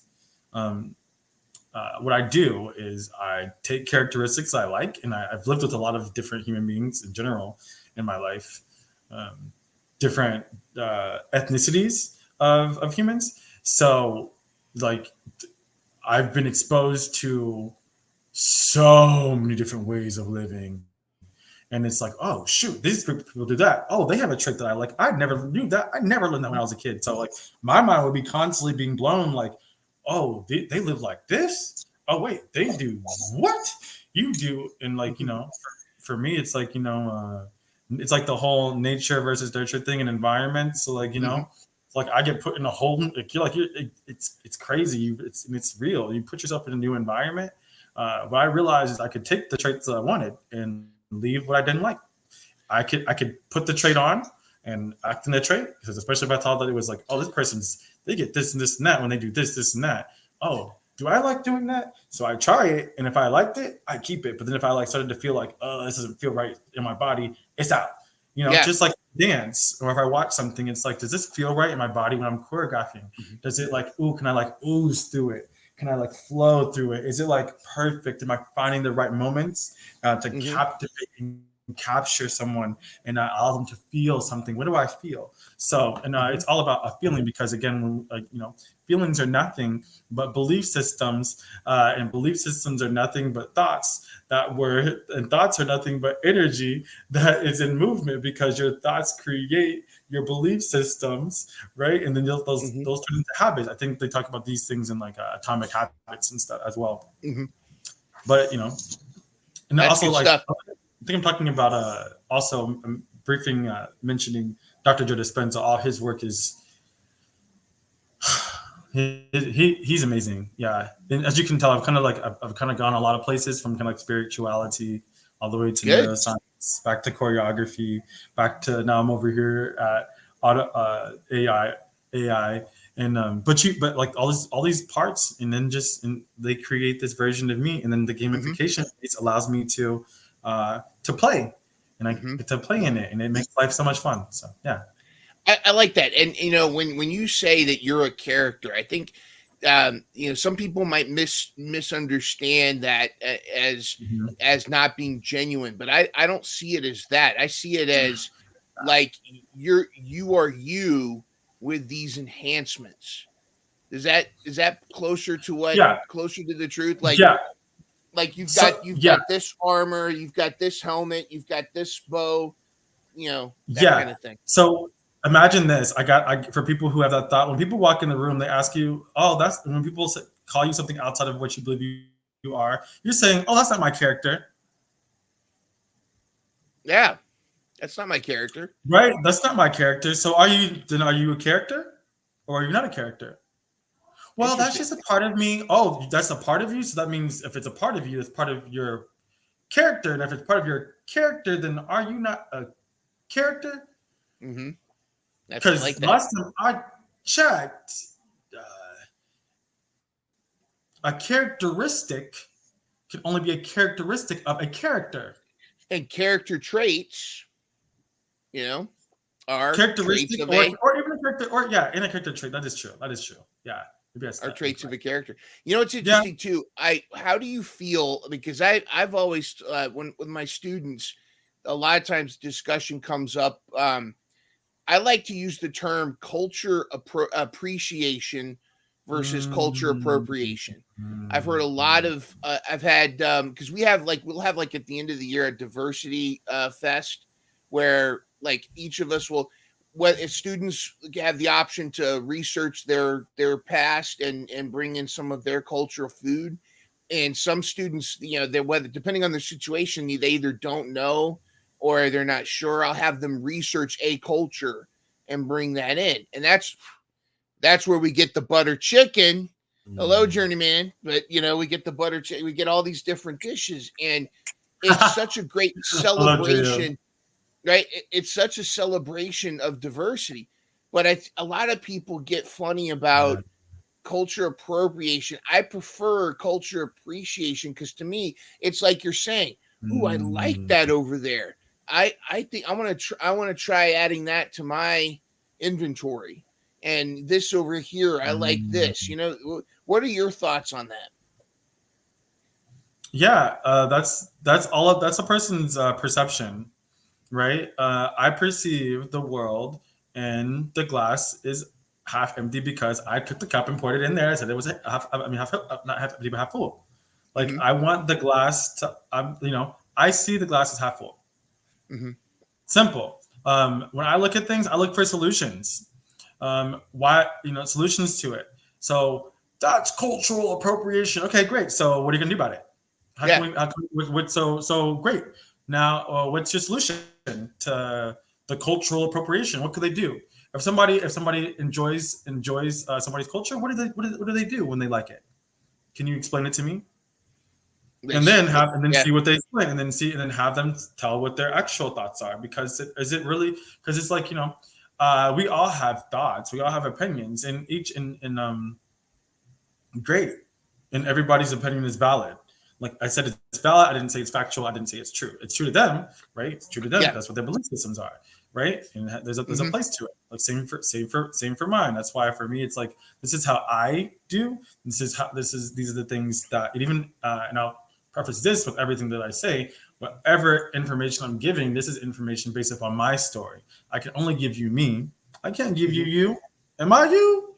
And No, yeah, and you're versus ice. fractals of maybe one, right? But Hmm. like you have your own experience the same way I have my own experience, and so we're just experiencing differently. How can we take our experiences and enhance the experience? Do you want to enhance the experience, or do you want to uh, downgrade, downgrade, or descale? So instead of scale up, you're moving to scale down. Like, what do you want to do? And I think and I mean even scaling up and scaling down, because down could be up and up could be down, like that's Yeah. semantics on words. But Yeah. and I say that because I'm also open to, if I have a thought about something, and if somebody gives me, if I find logical and also maybe even emotional information that hits, I could change that. I could change tomorrow. Didn't the Pluto used to be a planet? Right. Like, That's messed up. yeah, poor Pluto. Pluto was like, but what about me? Pluto lives matter. But I love let me that. stop. But you know what? Pluto's gonna be like, you know what? I'm gonna get my own Pluto clan. How about that? Okay. It's like, yeah. Um, yeah, it was like, oh, you got outcasted. Peace, bro. Yeah. And who decides those things? And Yeah. I think that it's really interesting how we name things, or what constructions that we have up, because everything is a construction. Hmm. Most things are, there you can find empirical evidence of things to be true, hypotheses to be Mm. true, or theories to be as true as they are as we know it. Hmm. This is the truest version. So first principles thinking, right? This Yeah. is this is the truth as far as we've proven to what we know to be self-evident now, in Hmm. these moments. That could change in 2 seconds. Yep. People, The world used to be flat. hey, come on. Until Well, somebody said, "Wow, I yeah. just flipped this thing." You know, it's a whoa, look at that. You can turn that thing. Oh my God, is that 3D? Like, Oh. if I looked at it from this angle, Yep. I didn't Oh. realize I was looking at it from that angle. It's kind of like the that like whole thing, like the six being there and two people being on opposite sides. No, it's a six. No, it's a nine. Yep. Yep. Depending on depending on where you Point of stand. view. Yep. Where are you standing? Where's your point? What is your point of view? And the beautiful thing about this, you all, and I believe, in general, is that we all have that. Mhm. And everybody has their own difference. So, like, I'm a very curious human. I'm curious about humans. I love humans. Like, I think that different people are like, I hate humans. I'm like, okay. But I'm like, it's because there's beauty in all of us. Even in some of the most dark people, there is something they have something that can be learned. There's people no in them. Okay, but did you ask why? How did they get to that point? Why did they get there? Do you know their backstory? Do you care? Would if you were in their shoes, would you want somebody to care about your story? Even villains have an origin story, and yeah. Oh my God, Joker. I cried. I bawled my eyes out. I literally bawled my eyes out during Joker, and it was one of the first. And even since I was a child, I always had like this, like, but what about their side? Yeah. Why did really Rapunzel want to conquer the world? Like, she looked at the little thing. Power Rangers of the Power Rangers. But why? What caused it? What were their origin stories? Did they have another viewpoint? Was there someone that showed them they just in their hearts were maybe they didn't have somebody that gave them the support that somebody else had when they were growing up, and they had a different set and they had a different set of genes that they also genes can be, you can manipulate them, epigenetics, but that's a whole other thing. The CRISPR technology and stuff like that now too. Yeah. I mean, and that's a whole other can of worms that we can open another time. Yeah, and it's, even now for me, what's interesting, everything that's going on, Grok. What's up, Grok? What's Grokking? Yeah, Grok GPT. Like, let's talk about that. What's the right? Because there's a battle going on. I think round 2 is going to be coming up soon, and I might have to get my some commentary, step up my commentary game. But what? You're great. For people, thank you. For people that aren't familiar, because I got a lot of listeners that would know exactly what we're talking about, and I got a lot of listeners that have no clue, and I don't blame them because a lot of this stuff could be over their heads. What is Gronk and what is Grok? I don't want to say Gronk because immediately they think of Gronkowski. Grok versus ChatGPT. What is the battle going on here? What is this the battle, and why should we pay a lot more attention to this than maybe we have been? Great question. It's a narrative.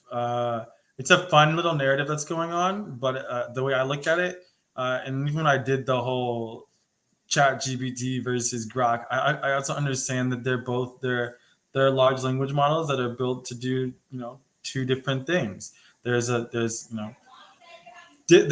have their narrators are going to narrate their stories however they want to. Now, what does that have to do with us? So, X, it seems like it's becoming the everything app, as Elon said.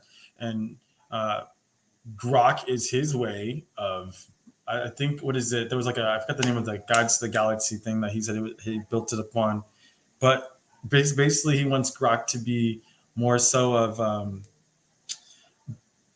he wants it to be as truthful as possible and with less bias, but also with information built upon the platform.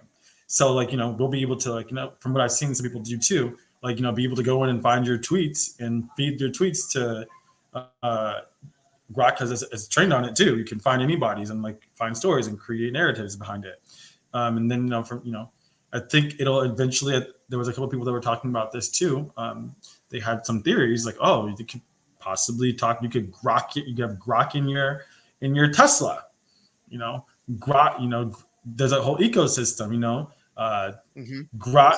Grok being moved into what he has Neuralink. Okay, So there's a whole like paying if they have a wallet that they have on X. They have a so I think that there's a whole ecosystem being created by Elon. Just my opinion.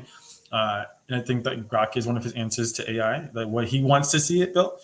And you have some Altman with OpenAI and ChatGPT. They just released the GPT generative pre-trained transformers. Um, they released that thing. I think they're releasing that for people to be able to build their own GPTs, their own chatbots to release them out on and build a store. So I think that they're trying to start to create some kind of ecosystem, but by building chatbot, so it's crazy. And then I think I just watched today. This is off topic, but even Humane just released their like little new what I call like their solution to the phone. So where it's on their own new phone, but having AI with you everywhere, see your stuff, create pictures. You can use it to talk on the phone, get your messages, and it's wild. Wow. I would say the easiest way, because if I use a lot of jargon from these, it's hard for people to understand. I would say go explore what is Grok. Just go. Why don't you go ask the question? What is Grok? What is that? What are the implications that it will have on my life? On an average human or an average person that does X, Y, and Z, explain what your life is like. What could this be? And then it's really interesting. But that's why I love prompt engineering, because then you can start to learn how to ask questions to a large language model. But also, this is also what I find really, in fact, I'm literally, I almost said infatuated. I kind of am. Well, yeah, hey, Freudian slip there, but yeah, I was like. Try to say that word, but yeah, honestly, I feel like I'm infatuated with the technology because I'm learning more about myself. But see, that makes sense to me because that ties into that whole peace thing, that whole love thing, and that clarity thing, right? Does that make sense? So it's like, oh shoot, with our powers combined, can you see the triangle now? Okay, our powers combined, and for me, and I'm right here in the center of that. So it's like, oh my God, I can learn how to actually create things that come out of my mind. I can speak better. I can learn that because it's a natural language that we're using. And our words are, oh, that's right. I meant to say this earlier and I lost it, but it's probably meant to slip here. As I talked about language models, it's in the language, you guys. It's large language models, modeling language. Words, the etymology, this is something for everybody. Go start looking up the etymology of words. Yes, I did that purposely, and if it was crazy, great, you'll remember it, okay? And yes, I did the clap, okay? Yeah, as a teacher would, This is one of the, how you want to know how I'm a teacher? This is it. Yep. But really, the etymology of words. So where do words come from? Where does it stem from? Where is the Latin? If it comes from Latin, what are the roots? What did it actually mean before the meaning started to be changed over time? Right? It's like, think about telephone, that game Telephone, right? Yeah. That game Telephone. You you go and you get a circle of like 20 people, tell them one thing, and then see what the message comes out as at the end of that message. Okay. Yep. And people think, oh, well, this person said this. Not necessarily. And you look at different dialects, like you hear how one word came from Europe, or came Latin, went to Europe, then came to the United States, and then some people in the north say it one way and some people in the south say it a different way, and it evolves over time. So you could have even dialects could affect how you say a word and what it means. And what it means. Also, what also is really interesting that I thought about? There are some languages that they don't even have those words. Some words don't even exist in their language. Yeah. Yep. Like concepts that we might think, oh, this is a concept. This is what this means. A whole different group of people that could not even be in their sphere. Something I thought of too that's interesting is that the reason we call like the animal is a pig, but its meat is pork, is because back when people would slaughter pigs, the commoners would call it pig, but the upper society referred to it as pork because they never saw the pig, they never saw the animal. They would sit with their tea and crumpets and be served pork.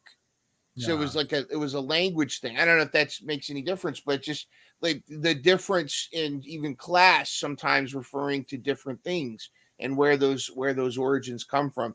And if language is thought, like, you know, because you think like we think with like in some kind of schema, it's how you communicate your thoughts are very important, and understanding the origins of a lot of the language. I like a lot of times when I'm teaching students, I'll try to break down the word that we're learning, like biology. Well, bio is life, and then the ology is the study. So biology is the study of life. Yeah. So that, I think that's tremendous. I wanted to ask you, before we run out of time, I wanted to ask you about Twitter X. So Twitter is now X, and I've been on Twitter for years, and I've used it off and on. And I remember when Elon bought Twitter, there were a lot of people that were screaming, now it's going to be this cesspool of terribleness.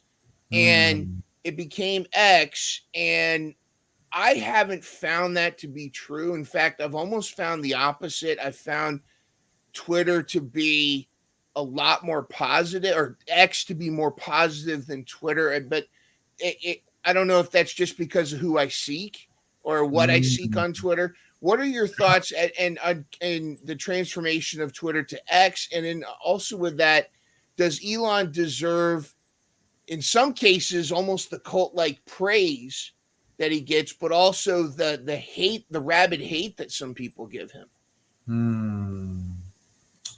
Let's dive into the first. Let's do the first thing. First thing, I think, X, like you said, what you seek is seeking you. So if your energy is going to specific people, maybe that's where your energy was leading you to, right? On X. And I think that's huge. We had to talk about this in one of the spaces, which, by the way, spaces is literally how we met. And I want to give a shout out to Greg Lunt, because he was the reason why I started doing spaces on one of his ladder spaces, right? When he was just like, y'all go create a space, start talking. And I was like, I like talking.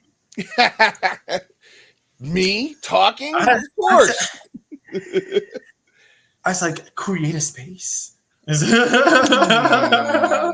All I do is create space. It's like literally that's like did for a living.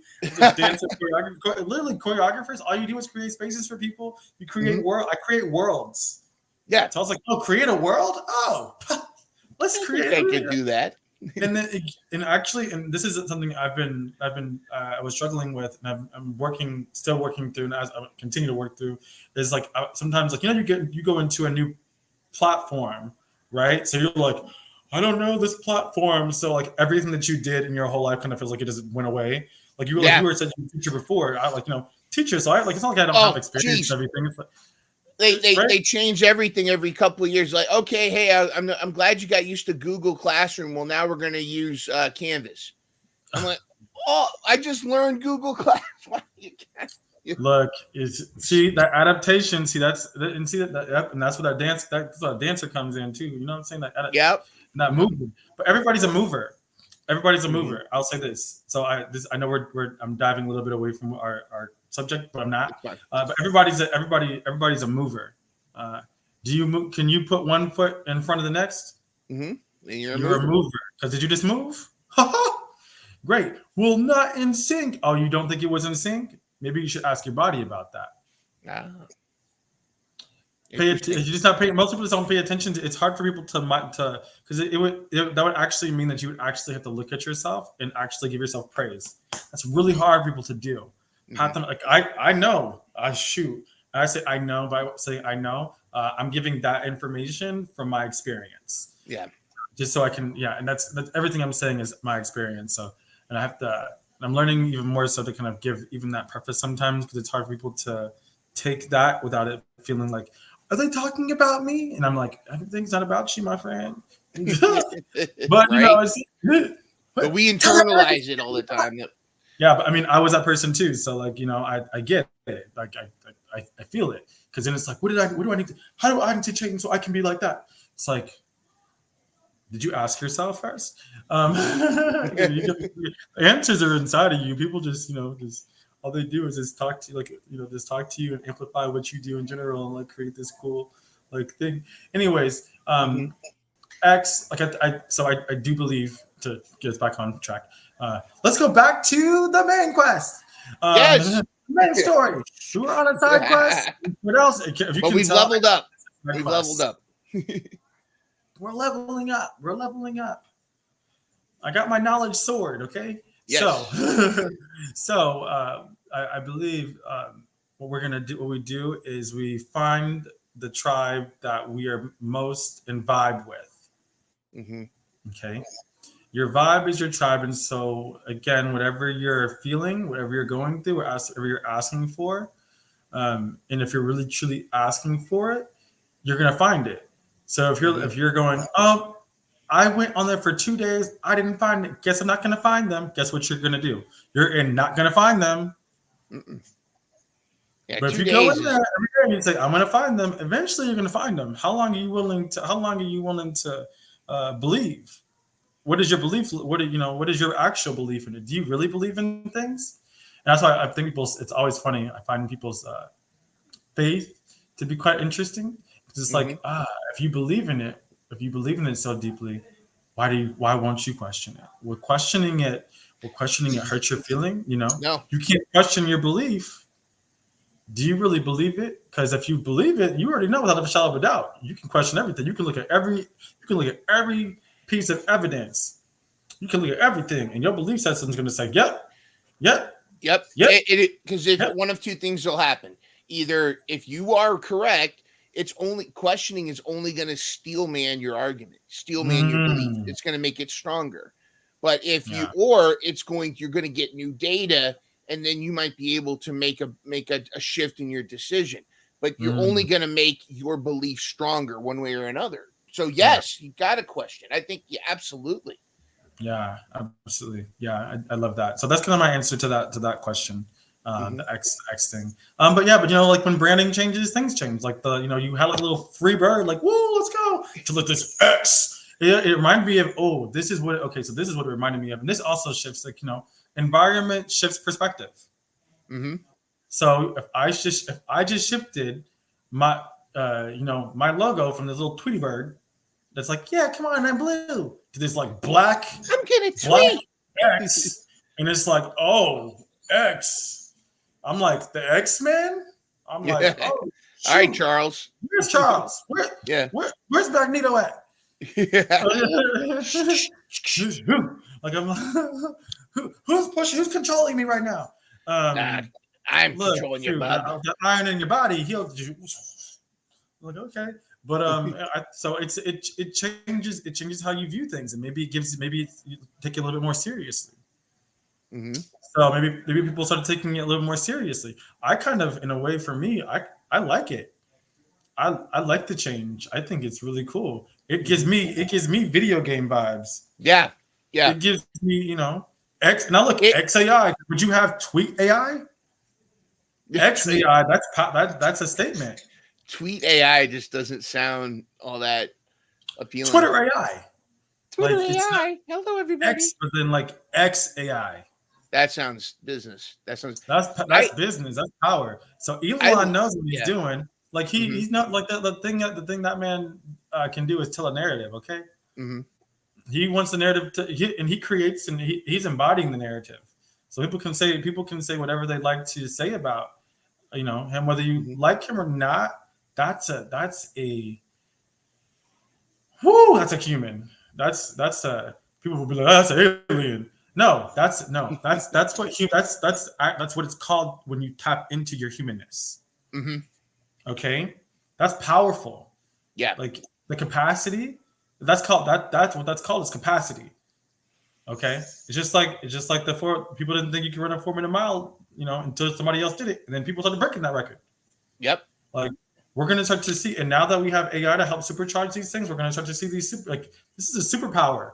So this is the time we just got to shoot. We just shoot. We found superpowers, and humanity said, "Here you go. You ready?" So now Wow. it's like take it, and I for me this is beautiful. Wow.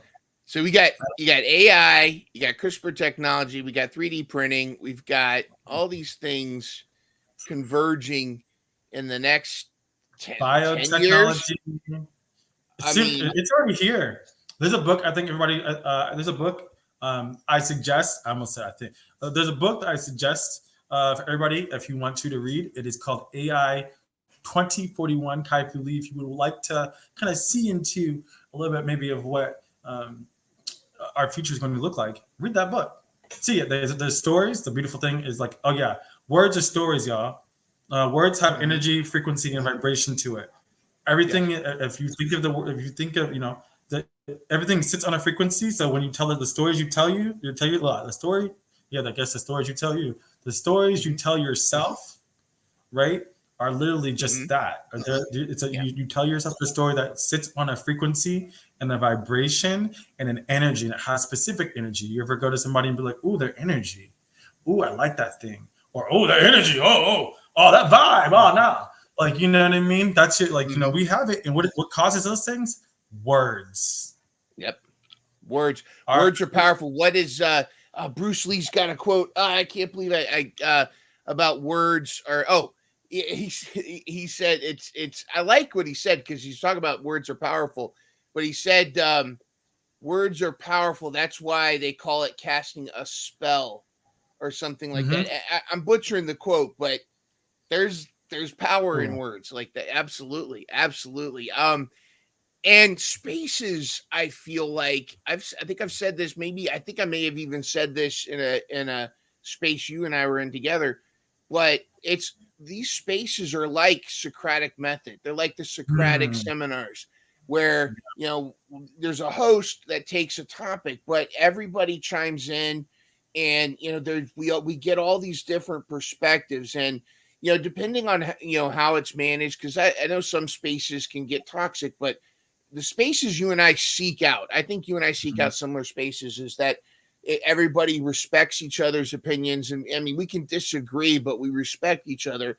And I've always found I've either felt better about stronger in some of the beliefs I've had, or I've found new opinions, or I've Yeah. had new ways of looking at things. But I've always felt enhanced. And Yeah. it's Mm. almost it's almost like the new version of like Socrates on the steps, chatting Yeah. with everybody kind of thing. Come on, Socrates. Come on, give us questions. Yeah. Come on, Contemplate. Let's Socrates. contemplate our life. Come on, Socratic method. Absolutely. So how have spaces, I mean, we've touched on it already, but how have spaces really helped and changed like you and just kind of Oh, your perspective on things? yeah. Uh Man, Spaces has allowed me to dial in and truly uh, begin to find the voice of this character I'm molding into. Mm-hmm. Yeah, it's all in the. It's all in the. In It's all in the becoming, right? Mm-hmm. I think it's Tony Robbins who says that it's about the person I become, Mm-hmm. right? Yeah. It's all about the person that you become. And so for me, Spaces has been my becoming. I'm finding out more. I'm opening up in my persona for even more so. Like I'm sharing more about myself. Mm-hmm. Whereas when I first came in, I was like, oh, maybe I shouldn't share. I should don't talk about your dance. Only talk about the AI thing and the one thing and this thing because that's your. These are you're supposed to be your niche and you need to niche down. And I was like, I am the niche. Yes, I love put that on a T-shirt. I am the niche. I am the niche. Yes. Cordell Weathersbee II. I am the niche. Created the cortex to create. To house my philosophies as they change and as they mold as I create and as I go through this experiment. This experiential experiment. Okay. Like it. Yeah, this is my experience, and we all have this, and I think that that's a beautiful thing. I think and to really bring this thing in, I think it's really, at least for me, it's been a blessing. Mm-hmm. Spaces have been a blessing to me. Well, I've found so many. I've literally so many beautiful humans. Right, like, and I feel, and I already feel. We're already tethered. We're tethered already, and I find that we will create in amazing things together. yes. Where this is community. It's community, communal, and as we continue doing this, I continue to find more, continue to do different spaces, and then branch out and do more. Like you said, because it's on my list. TED Talks on my list. Okay, and Yes. and a book on my list too. So Please. and thanks. And you did this thing. My one of my good friends, Kim K. Scott. I love her, and she. I'm gonna be working with her. She's gonna be coaching me. I'm excited for that. Um, she talks about that. Really asking people like, what would you, if you wanted to hear something from me, what would it be? And I loved it, and I really appreciate you and really chiming in on my gamification and just how I view life. Because this is it's I understand that not everybody sees life how I do. I have a very interesting viewpoint of life. People are like, oh, he's like a hippie. I'm like, kind of. Yeah, like a AI and hippie. you say that's a bad thing. Oh no, I love being a hippie. I think it's great. No, but people Other like people- there's people that will like say like, oh, hippies are like they don't care about that. I'm like, but you guys, I'm also into neuroscience too. I'm also into AI too. I'm also a choreographer, entertainer, human that loves to eat tons of food. I love food, and I love to go to the gym and lift weights and spend time watching anime and being a big kid and play around. And I love to game. I'm all of that. So polymath human in general, but I'm all of that, and that's you human. are the niche. I am the niche. Okay. Love that. That's it. And for everybody else, you are the niche. Some people are like, what's my niche? You. Go look in the You're mirror. the- Your niche is right there. Man, Well, Cordell, it's you have been a blessing having you on this podcast. I mean, we could talk for another 2-3 hours, and we will in spaces. Yeah, I know, And right? I'd love to have you back for more. I'm also looking at setting up some panels where like two or three folks on at a time and we chat. So, but this has been great. I'm so blessed to have met you and have these conversations with you. Yeah. I'm looking forward to round 2 of Brock versus AI. Hey, Verchet AI. What Final, what's that? Go ahead. I was going to say, you said the conversation. I was like, oh yeah, don't forget our space. Me and my friend Des, the conversation. Those are on Wednesdays and Fridays currently at 11 a.m. Central time, CST. And then I know I'm going to be doing a couple more coming up. I do pop-ups, and I'm going to be creating a new one coming out. There's a little teaser that might come out. You might see us exclusive. Interviewing people. You never know. There might be a new space coming on the horizon. But you never know, right? But follow Cordell on X and to get those notifications. Yeah, turn the notifications on, y'all. Yes. You don't want to miss out, and you don't want to miss out on this. That's another thing too. Is as deep as philosophical as your spaces can be, they're also so much fun. I mean, you can laugh. I mean, I think that last one, there were so many laughy emojis throughout that whole thing too. It was great. Yeah, and it's a fun time. It's a fun time. And that's what I believe is great too. I know we're gonna end it here too, but I think it's also important in spaces.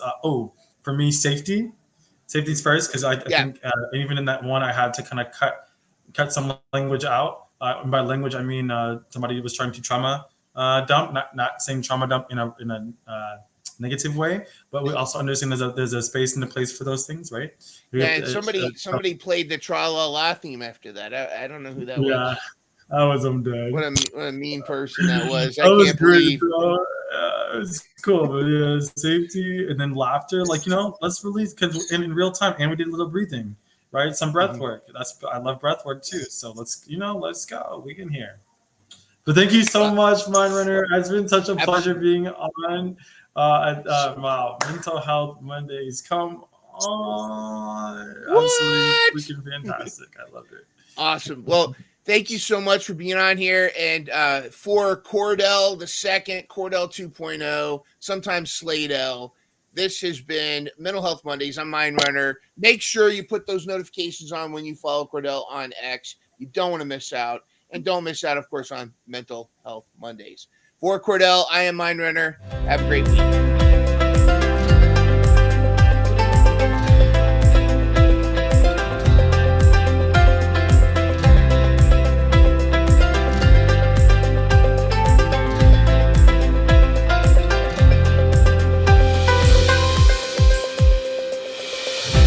Always remember, you are not alone. Catch full episodes every Monday at 12 p.m. Eastern, 9 a.m. Pacific.